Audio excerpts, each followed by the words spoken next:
आज हम बात करने वाले हैं दो आर्टिकल के ऊपर। पहला जो आर्टिकल है वो क्लाइमेट चेंज से रिलेटेड है। बहुत ही अच्छे अच्छे पॉइंट यहाँ पर दिए गए हैं जिसका उपयोग हम कर सकते हैं आंसर राइटिंग में, मेंस में। सेकंड वाला जो एडिटोरियल है वो हम देखेंगे जमानत को लेकर के। ठीक है, पुलिस के द्वारा, मजिस्ट्रेट के द्वारा जो जमानत दी जाती है उसमें कौन कौन सी समस्याएं आ रही हैं और किस किस कंडीशन में किस प्रकार से पुलिस को थोड़ा एक्टिवली काम करना चाहिए, सरकार को एक्टिवली काम करना चाहिए, जुडिशरी क्या क्या कर सकती है जमानत के मुद्दे को लेकर के। ये दोनों ही आर्टिकल को हम डिटेल में डिस्कस करेंगे। पहले एडिटोरियल की हम शुरुआत करते हैं जिसका शीर्षक रखा गया है क्लाइमेट चेंज। ठीक है, इंडिया के क्लाइमेट चेंज कितना ज़रूरत है। ठीक है, इंडिया के लिए क्लाइमेट चेंज का एक्शन कितना ज़रूरी है ये यहाँ पर बताया जाता है। यदि जनता चाहती है कि सरकार जलवायु परिवर्तन पर जल्दी से जल्दी एक्शन ले, तो सरकार कब एक्शन लेगी? जब हम ये कहेंगे कि जितनी भी आपदा आ रही हैं, जितने भी डिजास्टर आ रहे हैं, वो हमारे कारण ही आ रहे हैं, वो मैन मेड है। हमें प्रकृति के ऊपर ये चीज़ नहीं थोपना है कि ये तो प्राकृतिक आपदाएं हैं, अपने आप आ रही हैं। चाहे वो हीट वेव हो, चाहे वो लैंडस्लाइड हो, ठीक है, चाहे वो आग की घटनाएं हों, सारी जो घटनाएं हैं उनको हमें मानव निर्मित मानकर चलना पड़ेगा, तब जाके सरकार एक्शन लेने वाली है। ठीक है, तो इंडिया के क्लाइमेट चेंज के लिए आखिर कौन कौन सी चीज़ें ज़रूरी हैं, इस विषय पर आपको लेख लिखना है। आपसे प्रश्न पूछा जाएगा, for public pressure to drive climate action. यदि पब्लिक प्रेशर बन गया है कि सरकार क्लाइमेट एक्शन ले, तो हमें कंसिडर करना पड़ेगा climate catastrophes as largely man made. Climate से संबंधित जो आपदा आ रही है वो बहुत बड़े पैमाने पर मैन मेड है। ये हमारे दिमाग में बैठना चाहिए, तब जाकर के सरकार किसी भी प्रकार के उपाय करेगी। ठीक है, जलवायु परिवर्तन के चलते चलते हम कौन कौन से एग्जाम्पल देख रहे हैं, कौन कौन सी आपदाओं को फेस कर रहे हैं हमारी धरती पर। कोरोना तो वैसे कम हो गया है, लेकिन क्लाइमेट चेंज बढ़ते जा रहा है। इसी के चलते चलते डिजास्टर पैदा हो रहा है और इंडिया के लिए एक प्रकार से रेड अलर्ट जारी हो गया है हाल के सालों में। पहले नंबर का एग्जाम्पल आप देख लीजिए, हीट वेव चल रही है जिसके चलते चलते गेहूं की फसल प्रभावित हुई। पंजाब में गेहूं की फसल अपने टाइम पीरियड से ही पहले पक गई और फिर उसका पैदावार घट गई, क्योंकि उसके पकने के लिए जो टेम्परेचर चाहिए उतना टेम्परेचर उसको नहीं मिल पाया। ठीक है, वो जो गेहूं के पौधे थे वो जलने लग गए थे। हीट वेव का प्रकोप आप देख रहे हैं राजस्थान, उत्तर प्रदेश, गुजरात और नई दिल्ली में इस साल। हीट वेव के चलते चलते लगभग 17,000 लोगों की डेथ हम देखे हैं। ठीक है, आप समझ सकते हैं हीट वेव कितना खतरनाक है। लेबर लॉसेस भी हम देख रहे हैं हीट के चलते चलते। जब इतनी ज़्यादा हीट चलेगी, गर्मी पड़ेगी, तो लेबर लॉस तो होना ही, लोग घर से निकलना ही पसंद नहीं करेंगे। ठीक है, छुट्टी मार लेंगे, छुट्टी में चले जाएंगे। तो ऐसा एस्टिमेशन लगाया जाता है कि ये जो लेबर लॉसेस है 1.6 लाख करोड़ का हो सकता है हर साल का। यदि ग्लोबल वार्मिंग 2 डिग्री सेंटीग्रेड बढ़ जाती है, ठीक है, तो इंडिया इससे सबसे ज़्यादा प्रभावित होने वाला है। सेकेंड एग्जाम्पल आप देख रहे हैं क्लाइमेट चेंज का, वो है मूसलाधार बारिश का होना। हाल ही में आप असम का एग्जाम्पल ले लीजिए, कितने लोगों की जानें गई हैं, जान भी गई है, उनके घर तबाह हो गए, संसाधन तबाह हो गए, कुल मिलाकर के नुकसान ही नुकसान हम देख रहे हैं। यहाँ पर साउथ इंडिया की 2021 की मूसलाधार बारिश का उल्लेख किया गया है। तीसरे नंबर की बात, साइक्लोन अम्फान का जिक्र यहाँ पर किया गया है, जिसने वेस्ट बंगाल को और उड़ीसा को प्रभावित किया था 2020 के साल में। ये एक प्रकार से संकेत हैं मैन मेड क्लाइमेट चेंज का। ठीक है, लेकिन भारत आज भी, जैसे अदर देश सोच रहे हैं कि ये तो प्राकृतिक घटनाएं हैं, भारत भी खाली इनको प्राकृतिक घटनाएं मान करके छोड़ देता है और अपनी तरफ से किसी भी प्रकार के प्रयास नहीं कर सकता। तो ऐसे कौन कौन से कदम हैं जिन्हें गवर्नमेंट उठा सकती है, हम भी उठा सकते हैं, ये सारी बातें यहाँ पर बताई जाती हैं। एक उल्लेख यहाँ पर किया गया है टेम्परेचर को लेकर के कि टेम्परेचर में कितनी बढ़ोतरी हम हाल ही में देख रहे हैं। ठीक है, इसको भी हम देख लेते हैं। आप यदि देख लीजिए इंडियन ओशियन का तापमान 1950 के दशक से ही आज तक आप देखोगे तो 1 डिग्री सेंटीग्रेड की उसमें बढ़ोतरी हो गई है। ठीक है, इसी के साथ साथ में वेदर के एक्सट्रीम इवेंट बढ़ते ही जा रहे हैं। कभी एकदम तेज बारिश है, कभी बहुत तेज धूप है, कभी तेज ठंड पड़ने लगेगी। इस प्रकार के एक्सट्रीम इवेंट हम लगातार देखते चल रहे हैं। क्लाइमेट के चलते चलते माइग्रेशन लोग करते हैं, एक जगह से दूसरे जगह जाने के लिए मजबूर होते हैं। तो इस मामले में चौथे नंबर की पोजीशन आ जाती है इंडिया की। इंडिया को ज़रूरत है 2 पार्ट अप्रोच की। पहला ऐसा है, हमें मौसम के हिसाब से अपनी योजनाओं को बनाना पड़ेगा। मौसम के हिसाब से ही हमें हर चीज़ में अपने आप को ढालने की ज़रूरत है। और सेकंड नंबर की बात ये है, जो इन्वायरमेंटल डिस्ट्रक्शन हो रहा है, पर्यावरण का जो हम विनाश कर रहे हैं, उसको कम से कम करने की ज़रूरत है, ताकि हम प्रिवेंट कर सकें क्लाइमेट चेंज जो बहुत ही ज़्यादा लीथल हो रही, ख़तरनाक होते जा रही है, उसको हम रोक सकें। क्लाइमेट रेजिलेंस का मतलब क्या है, इसके अंतर्गत हम कौन कौन से उपाय कर सकते हैं। तो आप देखोगे क्लाइमेट चेंज ने पूरी तरह से इंडिया को ढक दिया है, कवर कर दिया है, पूरी तरह से प्रभावित किया है। किसने? हीट वेव ने। क्लाइमेट चेंज के चलते चलते हीट वेव के एग्जाम्पल हम देख रहे हैं और पूरे भारत भर में देख रहे हैं। हीट वेव का मेन रीजन क्या हो सकता है? Deforestation, land degradation. ठीक है, और इसी के चलते चलते फायर की घटनाएं भी हम देखते हैं, जंगलों में आग लग जाती है। तो वृक्षों की कटाई, इसके साथ साथ में भूमि का रेगिस्तान में कन्वर्ट होते जाना, इसी के साथ साथ में जंगलों में आग लगते जाना, ये सारे कारण बताए जा रहे हैं हीट वेव के। एग्रीकल्चर आज के टाइम में ऐसी हो गई है कि खेती में आपको ज़्यादा से ज़्यादा पानी की ज़रूरत है, क्योंकि हम सबसे ज़्यादा पानी की डिमांड वाली फसलें उगाने लगे हैं। एग्जाम्पल के तौर पर आप देख लोगे तो जो यूपी वाला एरिया है, यहाँ पर हम गेहूँ लगा रहे हैं। ठीक है, इसके अलावा चावल लगा रहे हैं और लगा रहे हैं हम गन्ना। तो सबसे ज़्यादा जो पानी की ज़रूरत पड़ती है वो चावल और गन्ना में पड़ती है। तो हमें क्या काम करना है, चावल और गन्ने की जो खेती है ना, यहाँ पर पानी को कम से कम यूज़ करना है, या फिर हम ऐसी फसलें लगाएं जहाँ पर पानी का कम से कम उपयोग हो। तो वाटर इंसेंटिव खेती भारत में तेज़ी से बढ़ रही है and does not do well in heat wave prone areas. और जहाँ हीट वेव ज़्यादा है वहाँ पर आप खेती ही नहीं कर पा रहे हो, क्योंकि पानी आपके पास है नहीं। तो इसके लिए सॉल्यूशन क्या है? हमें प्रमोट करना है एग्रीकल्चर प्रैक्टिसेस को जो कि वाटर इंटेंसिव नहीं है। जहाँ ऐसी फसल जिनमें ज़्यादा पानी की ज़रूरत नहीं है, उन फसलों को आप लगाइए। आपको सपोर्ट करना है एफोरेस्टेशन को। ठीक है, तो वृक्षारोपण किस प्रकार से होना चाहिए, कितना कारगर होता है, इसको लेकर के भी हम ऑलरेडी एडिटोरियल डिस्कस कर चुके हैं, उसको भी आप देख सकते हैं। खाली आपको ऐसे पेड़ नहीं लगाना है कि आप सिंगल पेड़ लगा दिए, कोई सा भी पेड़ लगा दिए। पेड़ आपको लगाना है नेटिव प्रजाति के, लोकल एरिया में उगने वाले पेड़ों को लगाना है, और मिक्स पेड़ होने चाहिए, एक ही किस्म के पेड़ आपको नहीं लगाना, तब जाकर के वो ज़्यादा से ज़्यादा CO2 को सोख पाते हैं। एफोरेस्टेशन को सपोर्ट देने की ज़रूरत है, that has a salutary effect on warming, जिसका सबसे ज़्यादा वार्मिंग में प्रभाव पड़ रहा है। ठीक है, इसके साथ साथ में रुपया पैसा सबसे ज़्यादा ज़रूरी है। फार्मर प्लांटिंग कब करेंगे? जब आप उनको कुछ फाइनेंशियली मदद करोगे। ठीक है, उनको आप कुछ इक्विपमेंट भी प्रोवाइड कर सकते हो। एग्जाम्पल के तौर पर यहाँ पर बताया जाता है किसान किस प्रकार से पानी की बचत कर सकते हैं।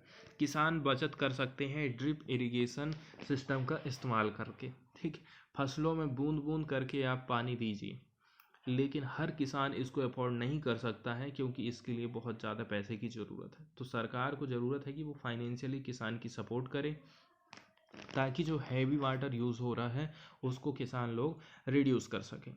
इसके साथ साथ में इंश्योरेंस भी ज़रूरी है। इंश्योरेंस को भी आप दीजिए। एक्सट्रीम हीट फेस करती है कोई भी इंडस्ट्री, कंस्ट्रक्शन, एग्रीकल्चर वर्कर, ठीक है, तो इनको जो है इंश्योरेंस प्रोवाइड करने की ज़रूरत है।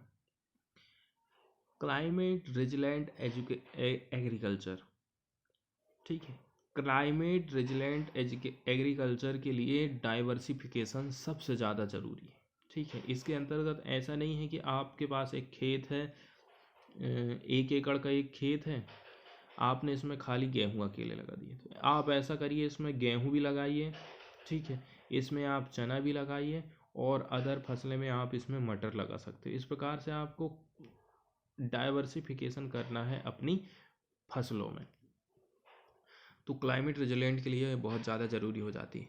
इसके अलावा इनका कहना है कि जो लोकल फूड का प्रोडक्शन है उसको ज़्यादा से ज़्यादा हमको बढ़ावा देना है और वेदर बेस्ड क्रॉप इंश्योरेंस की ज़रूरत है, मौसम पर आधारित, ठीक है, यदि आपकी फसलें ख़राब हो जाए तो आपको उसका इंश्योरेंस मिल जाए, तो इंश्योरेंस बहुत ज़्यादा ज़रूरी है। फ्लड्स और स्ट्रॉम को लेकर के बातें बताई जाती हैं, इसके लिए आप क्या क्या कर सकते हैं। तो कोस्ट लाइन वाला जो एरिया है वहाँ पर आप देख रहे हैं कटाव होता है, मिट्टी का कटाव होता है, मिट्टी को बहा बहा करके ले जा लेती हैं, वो जो पानी की तरंगे रहती, पानी की लहरें रहती हैं, है ना। लो लेइंग एरियाज इन साउथ में पार्टिकुलर इस प्रकार की घटनाएं हम देखते हैं, कोस्टल इरोजन हमको देखने को मिलता है। साउथ वाले जो स्टेट है ना, उनके लिए क्या ज़रूरी है, उनके लिए ज़रूरी है स्ट्रॉन्गर गाइडलाइन को, ठीक है, कि उनको अवॉइड करना है कंस्ट्रक्शन लोकेशन विथ ड्रेनेज। आपको पार्टिकुलर जहाँ जहाँ पर कोस्टल इरोजन हो रहा है, जहाँ पर समुद्र का पानी आ जाता है, उस एरिया में भर जाता है, वहाँ पर आपको घर नहीं बनाना है, ठीक है। तीसरे नंबर की बात यह है, आपको जो है एक मैप तैयार करना है फ्लड रिस्क जोन का, कौन कौन से एरिया में फ्लड आते रहता है उसका आप नक्शा तैयार करिए, लोगों को बताइए कि इस एरिया में फ्लड आते रहता है, इस एरिया से आपको दूर रहना है। एक चीज़ का आपको और ध्यान रखना है, वो क्या है, ठीक है, यदि कोई वाणिज्यिक हिसाब से, बिजनेस के हिसाब से कोई बिल्डिंग बनाना चाह रहा है, कोई प्रोजेक्ट वहाँ पर लाना चाह रहा है समुद्र के किनारे, तो पर्यावरण के ऊपर उसका क्या इम्पैक्ट पड़ने वाला है, इसका असेसमेंट भी बहुत ज़्यादा ज़रूरी है। इन्वायरमेंट इम्पैक्ट असेसमेंट किसी भी कमर्शियल प्रोजेक्ट के लिए बहुत ज़्यादा ज़रूरी है। चौथे नंबर की बात, Kerala has some flood resistant houses constructed on pillars. Pillar के ऊपर केरल में फ्लड रेजिस्टेंस घरों का निर्माण किया गया है ताकि बाढ़ में भी वो घर खड़े रह सकते हैं, तो इस प्रकार के घरों के निर्माण करने की ज़रूरत है। पांचवा उपाय आप कर सकते हैं, आपके जो घर है ना वो राउंड शेप वाले होना चाहिए ताकि पानी उसको बहा ना सके, फ्लड में वो बह ना जाए। छठवें नंबर का उपाय आप क्या कर सकते हैं, आप ज़्यादा से ज़्यादा एरोडायनामिक ओरिएंटेशन ला सकते हैं ताकि जो स्ट्रेंथ है वाइंड की उसको आप कम कर सकें। आपके घरों का डिज़ाइन किस प्रकार से होना चाहिए कि वहाँ से हवा ज़्यादा से ज़्यादा पास हो सके। सातवें नंबर का उपाय आप कर सकते हैं, जो स्लोप्स रहती हैं ना, ढाल, can stand well in strong winds, तो ढाल वाले जो घर रहते हैं, जो सीधी सीधी हवाएं चलती हैं, उनके सामने खड़े रह सकते हैं, तो इस प्रकार से घर बनाने की ज़रूरत है। जो सेंट्रल शाफ्ट रहता है ये रिड्यूस कर देता है वाइन के प्रेशर को on the roof by sucking in air from outside, ठीक है। यदि आप यहाँ पर क्या काम कर सकते हो, सेंट्रल शाफ्ट का निर्माण कर दो, एक प्रकार से सेंट्रल शाफ्ट, तो ये क्या करता है, हवा को अपने अंदर से सक कर लेता है और इस प्रकार से हवा के प्रेशर को वो कम कर देगा, तो उसका अब जो तेज़ी से जितनी यहाँ से निकल रही थी वो उतनी तेज़ी से हवा नहीं जा पाएगी। इस प्रकार के उपाय आप कर सकते हैं वाटर फ्लड और तेज़ी से चलने वाली हवाओं को लेकर के। क्लाइमेट चेंज को लेकर के आप क्या देख रहे हैं, सी लेवल के टेम्परेचर में लगातार हमको वृद्धि दिखाई दे रही है, तो खाली आप एडाप्शन कर लें, एडॉप्शन करने से ही जो क्लाइमेट चेंज के चलते चलते डैमेज हो रहा है उसको आप कम नहीं कर सकते हो।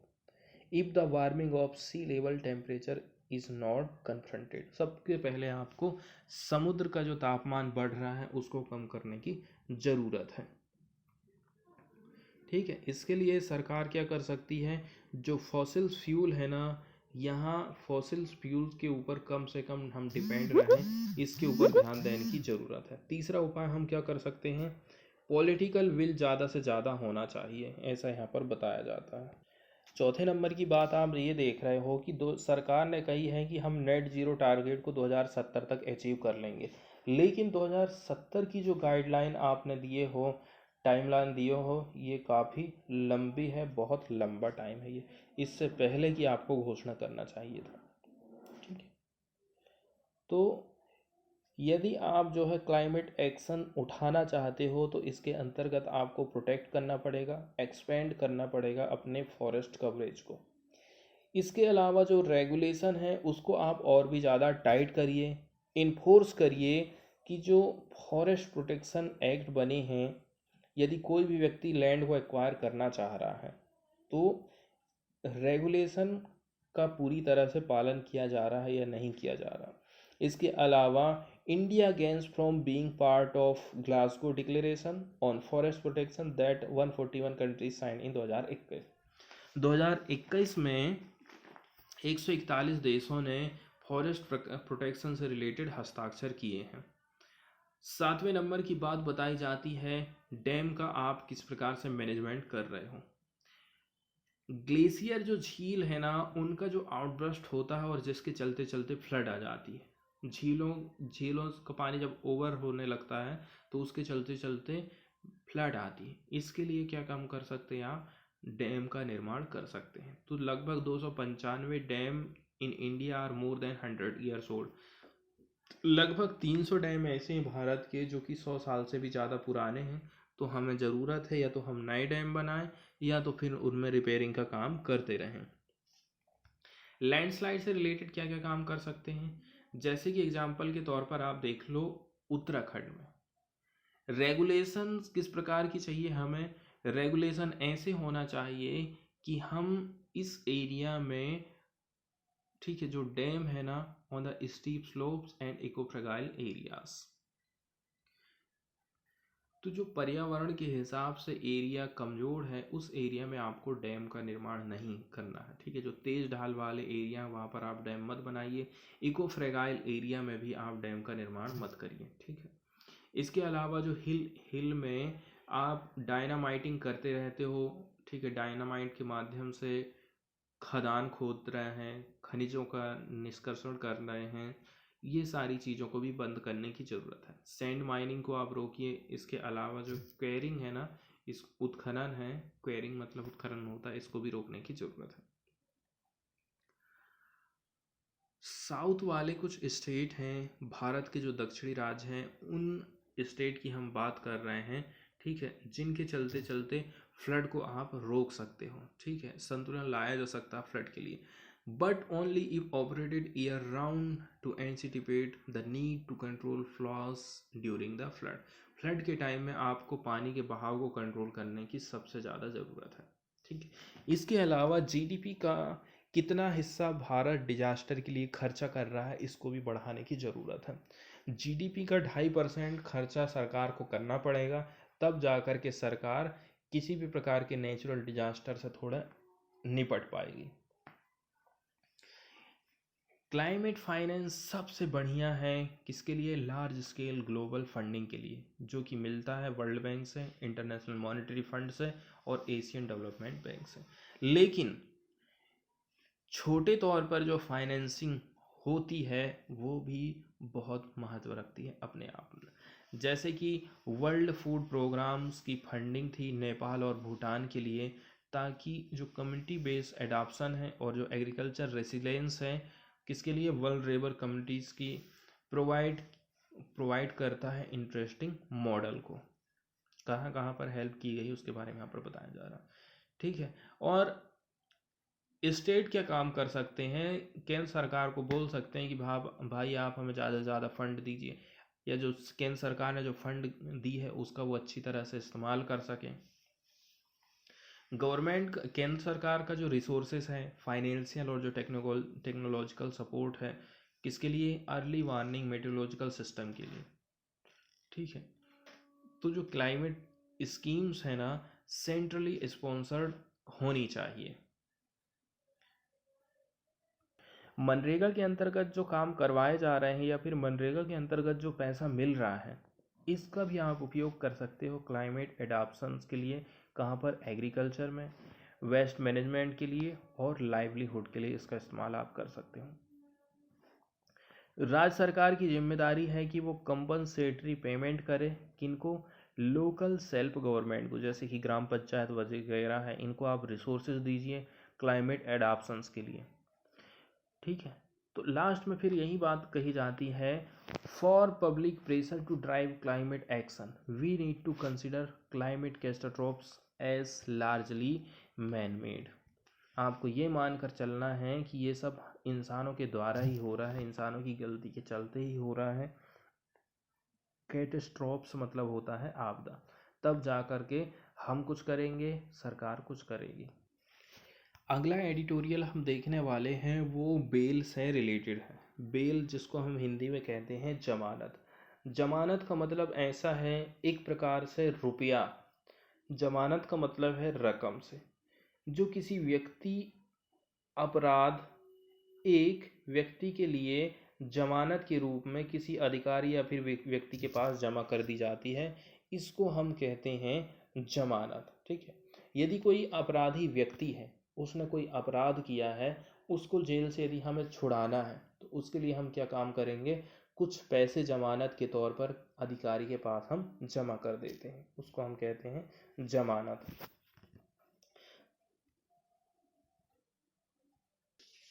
तो जमानत के अंतर्गत क्या होता है, कभी कभी कोई व्यक्ति अपराध करता है या फिर कभी कभी किसी व्यक्ति को झूठे केस में फंसाया जाता है, उसको अपराधी बनाया जाता है और पुलिस उस व्यक्ति को गिरफ्तार कर लेती है। हमारे संविधान में एक कानून बनाया गया है जिसमें उस व्यक्ति को जमानत लेने का अधिकार है। अपराध दो तरह के होते हैं, एक होता है जमानती और दूसरा होता है गैर जमानती। जमानती अपराध मतलब कि ये अपराध कोई बहुत बड़े अपराध नहीं होते हैं, और जो गैर जमानती रहते हैं वो बड़े बड़े अपराध होते हैं, जिसके अंतर्गत यदि उस व्यक्ति को आपने जमानत दे दी तो वो हो सकता है सबूत को नष्ट करें। जिस व्यक्ति ने उसके खिलाफ रिपोर्ट दर्ज कराई है उसको जाकर के वो मारे पीटे, हो सकता है उसको जान से मार दे, इसलिए उसको जमानत नहीं दिया जाता। तो जमानती अपराध की यहाँ पर लिस्ट बनाई गई है। कौन से अपराध आते हैं? ऐसे अपराध जिनमें 3 साल की सज़ा का प्रावधान है या फिर 3 साल से कम सज़ा का प्रावधान है, उसको हम कहेंगे जमानती अपराध। इन मामलों में आपको थाना से ही जमानत आसानी से मिल जाएगी। जैसे कि सीआरपीसी की धारा 169 के अंतर्गत इस धारा के अनुसार आपको थाने से ही जमानत मिल सकती है। अब ऐसे कुछ मामले ऐसे भी हैं जिनमें जमानत आपको कोर्ट के माध्यम से मिलती है। सीआरपीसी की जो सेक्शन 436 है, इसके अंतर्गत कोर्ट के द्वारा ही आपको जमानत मिलने वाली है।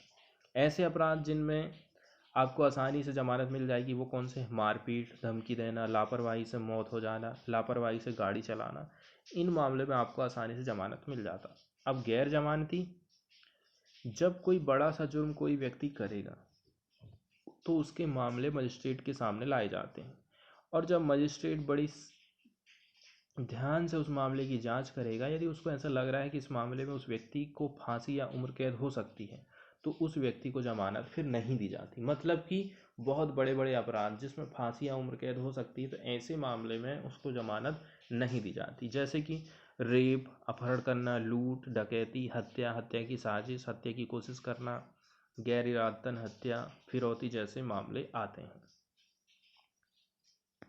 तो जमानत के अंतर्गत क्या होता है, जब कोई जेल में रहता है, जेल से यदि छुड़ाना है तो इसके लिए न्यायालय में कुछ रुपया जमा करा जाता है। यदि आपको जमानत मिल गई है तो फिर आरोपी व्यक्ति अपने घर में रह सकता है, लेकिन टाइम टाइम पर आपको कोर्ट जाना पड़ेगा। जमानत के बाद अब जो आरोपी होता है वो देश छोड़कर नहीं जा सकता, और जब भी पुलिस ने न्यायालय से बुलावा आएगा तो हाजिरी लगाना भी जरूरी होता है। यदि आरोपी सुनवाई के लिए नहीं जाता है तो इसके लिए सज़ा बढ़ाई जा सकती है या फिर कानूनी कार्यवाही की जा सकती है। नहीं तो जमानती अपराध, बेलेबल ऑफेंस और नॉन बेलेबल ऑफेंस, दो प्रकार के अपराध हमने देखे थे। इसके अलावा एक होती एंटीसिपेटरी बेल। कानून क्या कहता है कि किसी व्यक्ति को गिरफ्तार के पहले ही जमानत दे दिया जाए। यदि किसी व्यक्ति को गिरफ्तारी का अंदेशा है ना, जैसे मुझे लग रहा है कि मेरी गिरफ्तारी कोई करवा सकता है गलती से, मेरे को उसके ऊपर संदेह है कि वो मेरी गलत आरोप लगा करके मुझे क्या काम करेगा, जेल में डलवाना चाहता है, तो ऐसे में अग्रिम जमानत मिल जाती। ये बेल पुलिस की सुनवाई तक जारी रहेगी। जमानत के लिए ये प्रावधान धारा 438 में दिया गया है। ऐसे में आरोपी को मौका दिया जाता है जिससे अग्रिम जमानत का विरोध कर सके। इसके लिए सिक्योरिटी का प्रावधान किया गया है। ठीक है, ये हमें देखने की उतनी ज़्यादा ज़रूरत नहीं है। सिक्योरिटी के ये प्रकार भी बताए गए हैं, जैसे कि गाड़ी की आरसी, रजिस्टर ज़मीन के पेपर, बैंक की एफडी, इंदिरा विकास पत्र, 3 महीने से कम पुरानी pay slip, office ID copy, ये सब चीज़ें हैं।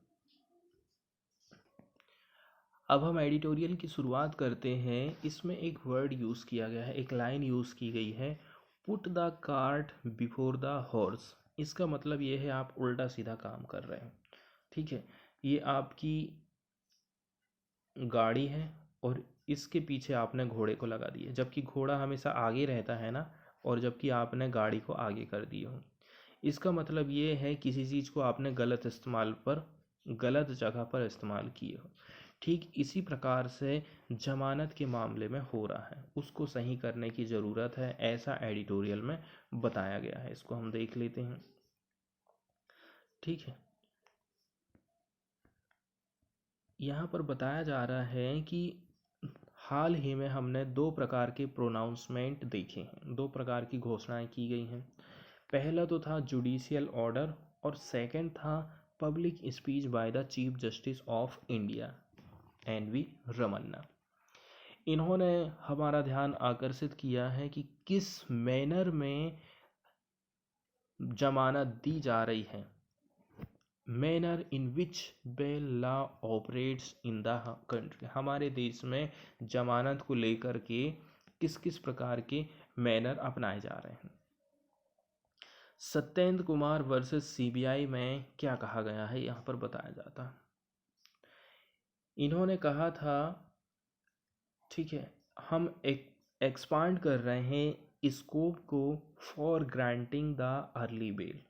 ठीक है, मतलब कि जेल में डालने के पहले ही हम जमानत प्रदान कर दें, इसको हमें एक्सपांड करने की ज़रूरत है। To those arrested without sufficient cause. ठीक है, यदि लग रहा है कि कोई पर्याप्त इसके कारण नहीं है तो उनको तो आप क्या काम कर दो, अर्ली बेल ही प्रोवाइड कर दो, ऐसा कहा गया था। CJI NV रमन्ना, ठीक है, ने कहा है इससे किसी भी व्यक्ति की पर्सनल लिबर्टी प्रभावित होती है, इस प्रकार का अरेस्ट यदि किसी को किया जाता है कि बिना कारण के ही आपने उसको अरेस्ट कर लिए हैं। ठीक है, या लग रहा है कि उतने ज़्यादा पर्याप्त सबूत नहीं है तो आप किसी को जेल में मत डालिए। इसके साथ साथ ही मैं यहाँ पर कुछ कंसर्न है जिनको एक्सप्रेस किया गया है, जो कि टाइमली रिमाइंड करती है रिजीम को, जो कि सत्ता में सरकार है उसको। ठीक है, जो कि यूज़ करती है पुलिस की पावर को ताकि क्रैकडाउन किया जा सके क्रिटिक्स को। ठीक है, पुलिस की पावर का इस्तेमाल करके आप आलोचकों को क्या काम कर रहे हो, दबाने की कोशिश कर रहे हो, चाहे वो एक्टिविस्ट हो या फिर जो कि, ठीक है, not politically aligned with them, जो कि उनसे पॉलिटिकली अलाइन नहीं है, उन लोगों की बात यहाँ पर करी जा रही है। तो यहाँ आप क्या देख रहे हो, यहाँ पर आप ये देख रहे हो पर्सनल लिबर्टी के लिए कोर्ट एकदम खड़े हैं and lamenting indiscriminate arrest on the one hand. एक तरफ तो पर्सनल लिबर्टी के लिए वो खड़े हो गए हैं, ठीक है, पर्सनल लिबर्टी, और दूसरी क्या है, इनडिस्क्रिमिनेट अरेस्ट होना चाहिए दूसरे हाथ में, ऐसा यहाँ पर बताया जा रहा है। तो एक प्रकार से आप देखोगे हमारे देश में अंधाधुंध गिरफ्तारी हो रही है और इस बात को लेकर के शोक जाहिर किया जा रहा है, लेकिन वहीं आप देखोगे दूसरी तरफ, ठीक है, बेल के लिए भी डिनाई कर दिया जाता है, पोस्टपोन कर दिया जाता है बेल की हेयरिंग को दूसरे ही हाथ में। इस प्रकार की घटनाएं हम देख रहे हैं। तो यदि हम कंस्ट्रक्टिवली गाइडलाइन जारी कर देते हैं अरेस्ट के लिए, तो ये सबसे ज़्यादा वैल्यूएबल होता है। यहाँ पर कुछ इंस्टांसेस बताए जाते हैं। अरनेश कुमार 2014 का ये केस है, जहाँ पर कुछ प्रिंसिपल बताए गए हैं जो कि बेस्ड हैं सेक्शन 41 और सेक्शन 41A पर आधारित हैं कोड ऑफ क्रिमिनल प्रोसीजर के अंतर्गत। इसमें क्या कहा गया है, पुलिस ऑफिसर के लिए ये रिक्वायर है कि वो रिकॉर्ड करेगा रीजंस को for arresting an accused. Section 41 और सेक्शन 41A कह रहा है जो पुलिस अधिकारी है जिसने किसी को भी गिरफ्तार किया है, तो सबसे पहले तो आप रिकॉर्ड करिए, रजिस्टर में लिखित में लिखिए कि आपने इसको गिरफ्तार क्यों किया है, उसके रीजन लिखिए। और ये एक्सपेक्ट किया जाता है कि एक नोटिस इशू किया जाएगा of appearance in cases involving offences that attract a prison term of less than 7 year. इसी के साथ साथ में जो 7 ईयर्स वाले केसेस हैं, यहाँ पर कहा जा रहा है कि एक इशू नोटिस जारी की जाएगी। हाल ही में जो आप वर्डिक्ट देख रहे हो, यहाँ पर कुछ पॉजिटिव चीज़ें निकल कर के सामने आई हैं। वो चीज़ें क्या है, पहली चीज़ कहा जा रहा है कि टाइमलाइन आप टाइमलाइन निर्धारित कर दीजिए कि इतने टाइम में आपको ज़मानत मिल जाएगी या इतने टाइम में आपको ज़मानत देना ही है। सेकंड नंबर की बात यह है, अरेस्ट आप किसी को भी कर रहे हो तो जब वास्तव में ज़रूरी है तभी आप किसी को भी अरेस्ट करिए, ठीक है। और तीसरे नंबर की बात है, prevent the accused from fleeing justice और टेम्परिंग विद एविडेंस, ठीक है। ये आपको इस बात का भी ध्यान रखना है कि जस्टिस सबको मिलना चाहिए और जो सबूत है ना वो भी प्रभावित नहीं होना चाहिए। आप इंटरेस्टिंग कंट्रीब्यूशन देख रहे हो, the bench has mooted A separate bail act, ठीक है। इन्होंने जोर दिया था कि एक सेपरेटेड बेल एक्ट होना चाहिए, ठीक है। और वो किस प्रकार से रहेगा, जैसे कि यूनाइटेड किंगडम में बेल प्रोसेस के लिए स्ट्रीमलाइन किया जाता है।